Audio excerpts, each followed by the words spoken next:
So, Vice President Kamala Harris has had historic fundraising. She's raised over $540 million just since Joe Biden stepped aside on July 21st. She's raised so much money that now she is transferring some of the money out of both her war chest and the DNC down into groups to help win down ballot races. The Democratic National Senate race and House race committees, as well as to win state elections, like House and Senate races in state elections, and governor races, attorney general races, things like that.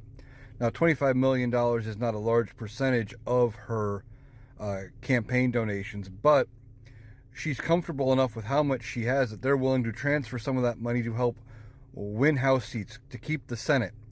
And this needs to happen in order for her to have a favorable Congress, because if she doesn't have a favorable Congress, we've seen what the Republicans will do. They will obstruct everything and not get anything done, no matter how small their majority is. So we need to make sure we elect a favorable Congress for her.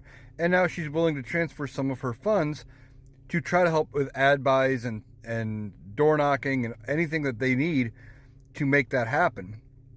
Now you contrast that with Donald Trump. A while back it came out that Donald Trump is telling the down ballot candidates, your state representatives, your state senators, even your House members and your senators that are Republican that are running, or nominees that are running for those positions, saying, well, hey, if you use Donald Trump's name or likeness or even Make America Great Again in your ads, you need to send him 5 to 10% of whatever you pull in.